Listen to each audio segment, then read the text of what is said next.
we are going to be talking about an organization that has been involved in interventions in health for a long time. We're going to find out more about their perspectives on the AIDS 2024 as well as some of the work that they've been doing. And it is my absolute pleasure to introduce to you today Marion Wentworth, who is the President and CEO of Management Sciences for Health, also known as MSH. Marion, welcome. All right. She's not alone.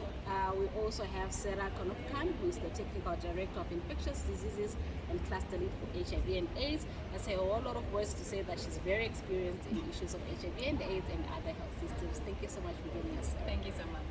All right. Marion, I'll start with you. Tell us a little bit more about MSH, what the work that you guys do, and for our audiences. Management Sciences for Health is an organization, a nonprofit organization committed to closing the gap between evidence and action in public health. We focus on strengthening health systems, working shoulder to shoulder with governments, community leaders, and private sector to make the health system stronger to deliver more health services, including HIV. Tell us a little bit about some of the interventions that you've been involved in, especially looking at delivering services to people. Yes, so we focus on all aspects of a health system, and there are 6 pillars, and I won't list them all, but supply chain, for instance, is an example. Governance and leadership is another. So, for instance, if you're trying to roll out a new HIV intervention, one of the things you need to do is to design programs that can be taken up effectively by individuals who care for folks who are for persons living with HIV. Sarah, tell us a little bit about technical assistance, supply chain issues, particularly when it comes to HIV and AIDS, because we've had it for so long, but we're still facing a lot of challenges, a lot of issues where people who need those drugs, people who need services are simply not getting them.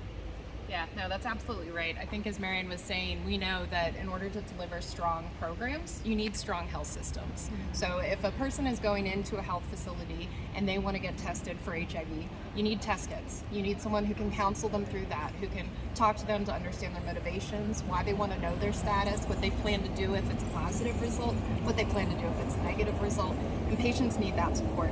So first, on the supply chain side, you need to ensure that you have steady supplies of rapid test kits available in those locations. That might be in a health facility, that might be in a community, it might be in someone's home. So that requires planning really from the top, at the central level, to do proper forecasting of how many test kits do we need, and then thinking all the way through to the end of where is this person going to go to try to access that service, and to help your counterparts in the government make plans for that.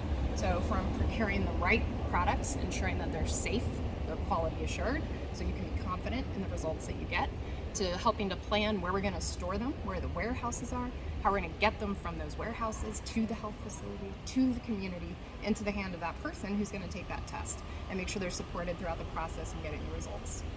What would you say have been some of the challenges in the places or the governments and the people that you've worked with in terms of all those issues that you're mentioning here, supply chain as an example? Yeah, I think, there are challenges for sure.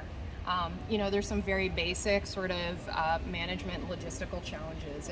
It costs money to get through each of those steps, so it's one thing to have the resources to buy antiretroviral medication, for example. It's quite another to get that stored safely, to make sure it gets delivered to the region or the district, and then even further from there to the health facility or to the community, or to a mobile pharmacy. Now we've decentralized drug distribution so much, meaning that we're just trying to make it available in lots of different places, whether that's a pharmacy or an NGO, a local organization of youth leaders who are trying to get other young girls to come and get tested right there in the community. So there are challenges in doing that. Some of that's financial, some of that is information systems. So you need to be able to say, we need 200 test kits to get to this community because this group of young leaders wants to do a testing campaign. And so you need access to data to do that, so then you can plan to get those commodities delivered on time. And there are challenges with conflict situations, with emergencies, outbreaks, with the effects of climate change and populations moving around. So then if you have someone who's taking their antiretroviral medication, they're virally suppressed, they're living their best life, and then they move, but they still need their medicine. And so we have to find ways to reach people wherever they are, to make their medication accessible. And that's a challenge. That means coordinating with other districts, that means coordinating with other departments, but those are all challenges we can overcome if we're working well together, and especially engaging with communities. And that's what we're really proud of, is really trying to bring health systems need to be designed around the person. What are their needs? And then we'll make our systems work to meet those needs. Great stuff. Marion, the AIDS conference is a lot. It's also ask you, Sarah, the highlights for you, the things that you'd say this really stood out at this conference, and really we need to take them further. Yes. There's probably three things that I'd like to highlight for me. The one is a connection of health system strengthening to service delivery. I think there's been a lot of conversation about how those things come together. How do programs transition from perhaps being more donor-led to being more country-led? And that, I think, is a very affirming conversation. Another one is the new innovations coming out. There are some fairly new treatments available now, but they're still very new, so people have to learn, and there's a pipeline of new innovations that are very exciting. So we have to plan for how those are going to roll out. And then finally, I think there's been quite an emphasis on the role of the community in defining needs of the population. You heard Sarah talk about that. That's very much in the DNA of MSH. It's also, though, important for the entire community to keep communities and people in them front and center. Okay, and Sarah, for you? Maybe I'll call on just three, and I think my first is similar to what Marion was saying, but these conferences are always energizing because we have our activists together, we have our policymakers together, we have our implementers together, and we all come together and get energized. We feed each other energy to keep going. And that's particularly critical for key populations and people who we know still don't have access. I think the second is, we always look forward to new data being released at these conferences. So we saw a lot of rich data, and that's what we can use to make the case for the investments and where we think those need to go. I think we all know that there are still huge equity gaps in the response. There are still populations that deserve access who don't have it. And that has to do with laws, stigma, discrimination, and many other things. But those are all, it's like a call to action. We can tackle those. And then I think the third thing that I'm excited about is, there's a big discussion around sustainability, which is really important. So, there are still pieces, I think, that are emergencies that we have to tackle, we have to take on.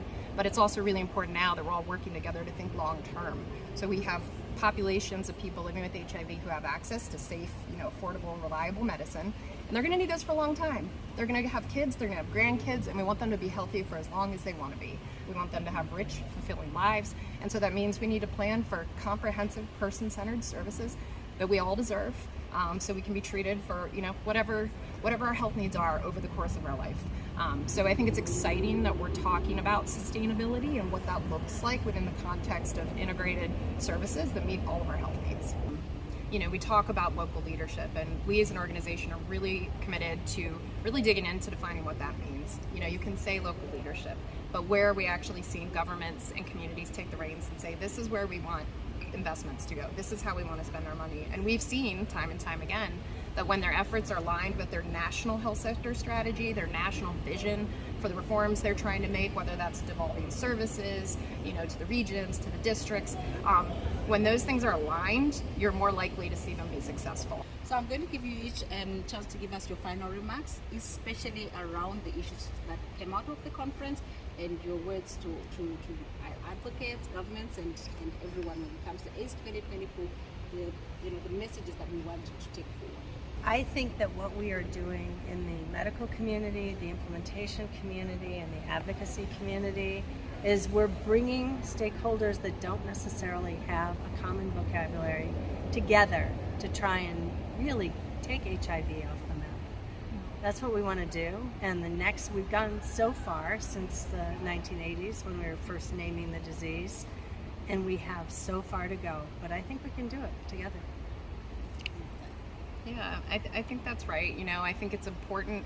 We've achieved so much. I think it's important to face the gaps and challenges that we remain with, closing those equity gaps, making sure that we're putting people first, the theme of the conference. We need to remain hyper-focused on that. But like Marion, I'm really optimistic. I think that there are a lot of opportunities ahead with is particularly through strengthening systems and ensuring that communities are at the center.